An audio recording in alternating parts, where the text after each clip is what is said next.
Good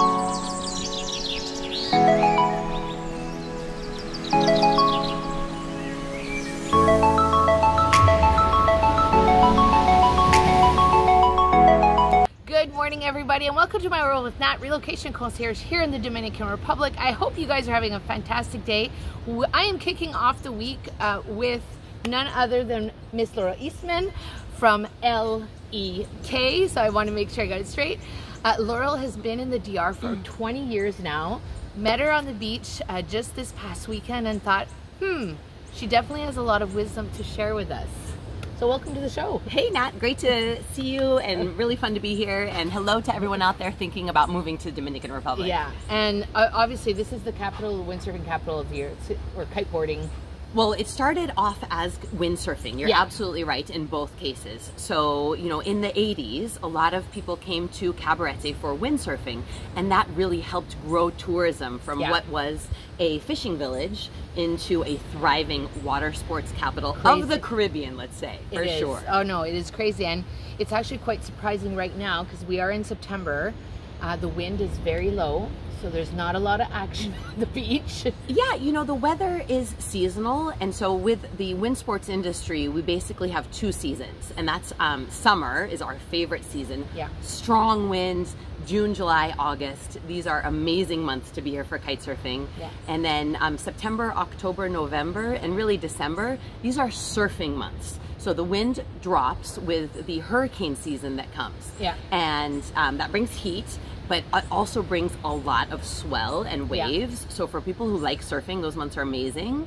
And then, you know, we start the new year with another breath of wind. It's like January, February, March, April, good wind months. May could go either way. Either way. Yeah, so it's like really two seasons here for the wind sports. Absolutely. So what brought you here 20 years ago? Like, how did you decide, okay, I'm gonna come to the DR? You know, it was a complete accident. So I first came to compete in kiteboarding. I was a professional kiteboarder on the World Cup tour, traveling all over the world. And I grew up in California, and I'd been living in Hawaii kiteboarding before I came here. And so I came to compete, and I was like, oh, this is a cool, I'd never been to the Caribbean before. Yeah. And then after that year of tour finished, that was in 2002, I got sponsored by the hotel that was in this same location where I am today. Oh, wow. Yeah, and at that time there was nothing around. They were in the middle of nowhere. Now we have like Millennium, Ocean Dream, Ocean One, Ola Oro, Vista del Oro, exactly. Yeah. But at that time, this was in the middle of nowhere. Wow. So they collaborated with me for marketing, and then they pushed me to open my business here. Oh, they were like, we're going to build a beach club. Yeah. You're a really friendly person with a lot of experience about kiteboarding. Yeah. Make the kiteboarding school for us. And so they talked me into it. And at first I said no. I mean, I was like in my early 20s. I was going to say you were young. So you were like, I think even back then, I mean, even for myself, starting a business is not something maybe you thought about, right? You just thought, oh, I'm doing this. Yes, and not at all. I was like, I am a professional kiteboarder. My job is to travel the world, do kiteboarding, have fun. And they said, you're going to get a manager. That manager will run the business for you, and you will continue to travel. And so from year one of operating my company here, that is exactly what I've done. And so I've always split my year between, it was while I was building the business, like 6 months a year here in those 2 windy seasons. Yeah. And then the other months out traveling. Oh, wow. Yeah. That's almost like, sounds like perfection. I mean, you know, I love to travel. And so, and also I think one thing that when you're living here and running a business, working like on the ground in the Dominican Republic, it can get tiring. So you kind of need a break.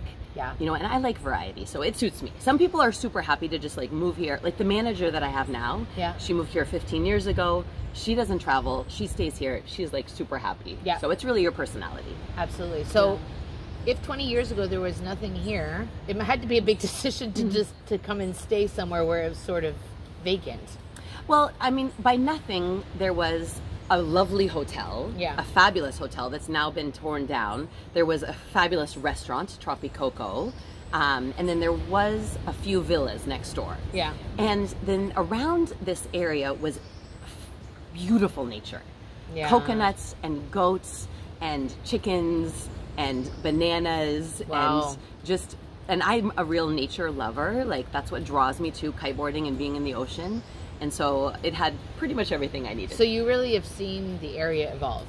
I would say yes. Yeah. So you've seen it evolve not only, I guess, infrastructure-wise, but people-wise. Yes. A lot more people coming. Yes. So yes. If you've been here 20 years, I'm sure there are many things that you love and maybe a few that you aren't so in love with.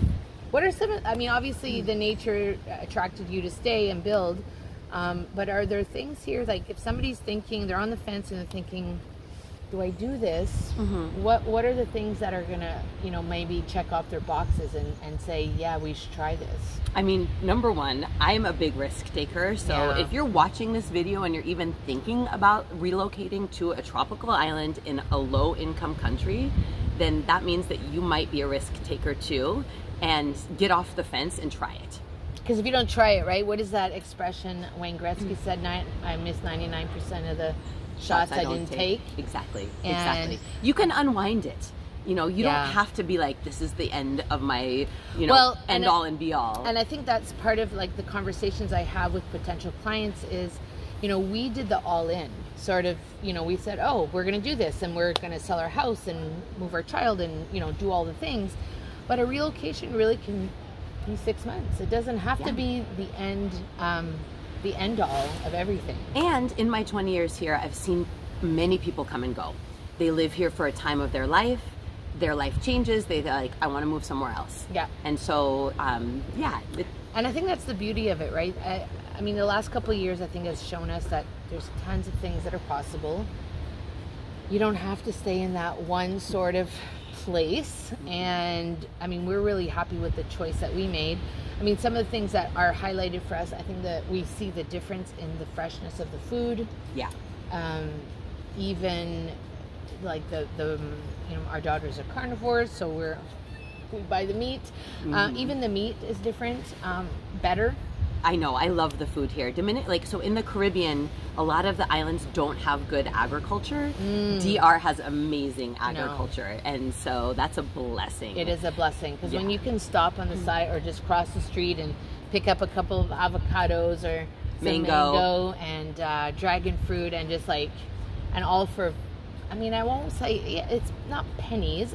I like to support local, so I do like to, you know, I did have to haggle for limes the other day because she's like, 15 pesos a lime, and I'm like, really? She goes, what about 10? I said, okay, for today I'll take 10, you know. But it's their business too, and I think that's, you know, part of being here is living together, is respecting each other's, you know, cultures and areas. Any areas that you like besides Cabarete, that people should visit or like locations? Yeah, locations. I mean, all of Dominican Republic is very beautiful.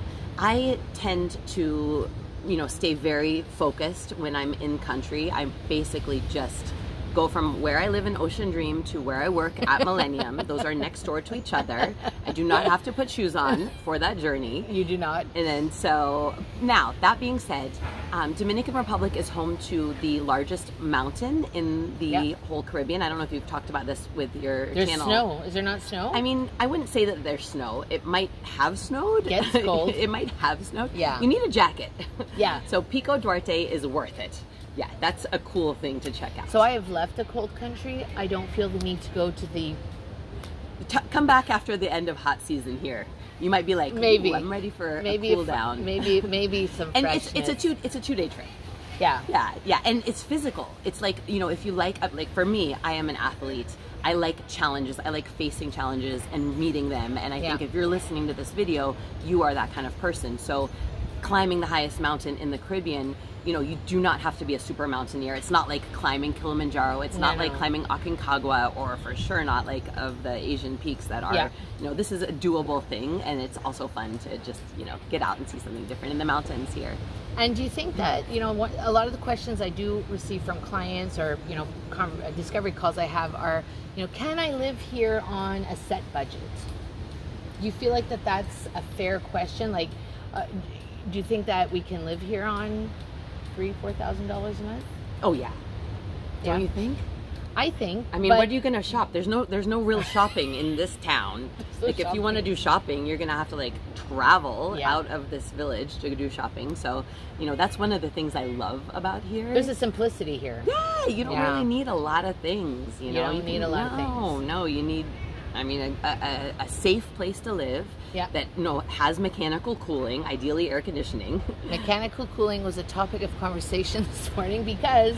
Well, I mean, talk about the weather. I think it's an important piece to consider. Yeah, I do. You know, looking at, I am a little bit of a futurist, and so I do think very long term, and I look like, okay, now this is 2022, and I am 45 years old. What is the next 45 years going to be like? What's it going to be like in 30 years, in 40 years? So we are living in the tropics in a global warming context. Yeah. And so it's going to be hotter. It's going to be more humid. Storms are going to intensify.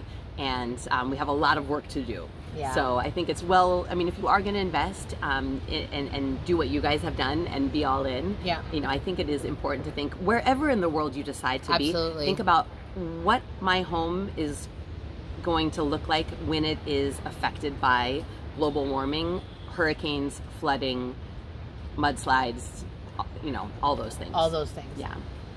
So for all the joys of being here, there are always a few downsides. And I always love to know from people, especially if you've been here 20 years, what are the things that, you know, you still kind of go, really? Really, is this happening today? Really? I mean, you know, I grew up in a high-income country, in a high-income state, California. Yeah. It's one of the world's largest economies. Yeah. I definitely did not, like, do anything to prepare myself for living and working in a low-income country like Dominican Republic. And in the early years, if I can remember back that far, I'm sure that it was frustrating for me. But now, fast forward 20 years, there's not that much that bothers me. Now, a caveat, I live here 2 months a year. So I'm here 2 months a year. I come during summer when it's amazing. I work hard, I play hard, I have fun. It could be a different answer if I lived here all the years. Yeah. So I would just, my words of recommendation would be to really just realize that things are different, obviously, and you know, like, and adapt. You have to adapt. Yeah, you have to adapt to the novelty of it. I think sometimes people are coming and they're thinking, oh, well, I can just bring my life, like my North American life, here. And that's not really the case. And the idea, like, if you come for 2 months, I mean, obviously you're working hard, you're playing hard, which is one of my favorite sayings. But vacationing here and living here are two different things. So if you're coming for a couple of weeks at the all-inclusive next door or staying at the hotel, it is not the same as living, you know? And even being here for 2 months where you live in Ocean Dream, Ocean One, Harmony, you just focus on your water sports. Yeah. You know, living here when you're retired, I noticed, is like super enjoyable. Like, that's amazing. That is like super low stress, really fun. Living here, remote working, I kind of get the sense that can be really enjoyable. Like, I haven't done it, but I've seen people do it. It's okay. I mean, I'm doing it. Exactly. Yeah. I mean, I think, and one of the things that's come up for that whole remote working thing, you know, we are in a country, a developing country, but you need to be a resident to be able to work here, right? So if you have a business, it's a little bit different. Right. But if you want to get like a job, you have to have residency here, and that's something that needs to be, you know, clarified remotely. You know, we do our own thing, so it's not, we're not impeding on anybody's job opportunities. Exactly. So that's a really important thing that I think has come up in the last few weeks for people who are coming. They're like, oh, I need to find work. And yeah, the job market in Cabarete in Dominican Republic, you know, wages are way lower, and opportunities are probably fewer. So there is a lot of opportunity for people to do entrepreneurial kind of projects. But like, and it's not to say that you can't find a good job, because there are, but it is few and far between. You need to be very special, have a lot of sparkle, and then you might get a good like job here. I love it. I love it. Thank you so much for doing this with me today. Any last words of wisdom? Well, you've shared so much. I mean, could I say go kite surfing? Yes. So so that was so I was going to end with that. With that, when you are in Cabarete, make sure that you stop at Millennium and stop at LEK. Make sure that you say hi to Laura or the staff, and try it out. Absolutely. No. And what I guess let's what are the first steps in learning to kite? Ooh, so like how does it work? I guess like because I come to the beach and I see, so I'm like, I always feel like, oh, this is the learner's time. Like I feel like people are out at like 1 o'clock and they're learning. Yeah, we do. We have great winds all afternoon. So we normally start our lessons, which last about 2 hours. It's like 1 o'clock or 3 o'clock generally, or 5 o'clock if we have late wind in the summer. So yeah, mornings are normally pretty calm here in Cabarete, so not a lot of kite surfing going on. Usually, sometimes we do. And then so to learn kiting, you begin to control the kite on the beach. That's the first step. Get quite comfortable with that. Then you go in the water with the kite. That's super fun. Then you get to feel the power of the kite. You're out in the ocean with the turtles, and it's gorgeous. And then we give you the board. It gets a little tricky at that point because you're like kite, board, trying to control it. It is one of the coolest sports. I've done a ton of different sports, water sports, land sports, all of them. It's thrilling, it's challenging. The community of people involved in this sport is what keeps me in it after all these years. There are really, really nice people who do kiteboarding, and nice people in this town because of our focus on water sports. It's very cool. And I think it's almost like riding a bike. When I watch the younger generation doing it, I always feel like they make it look so easy. Yeah, I know. Once you know how to do it, it does not take as much effort. Learning takes effort. We start at 8 years old, and we have people who train with us who are in their early and mid 70s. Love it. So yeah, there is a wide range of people who participate. So you are all welcome.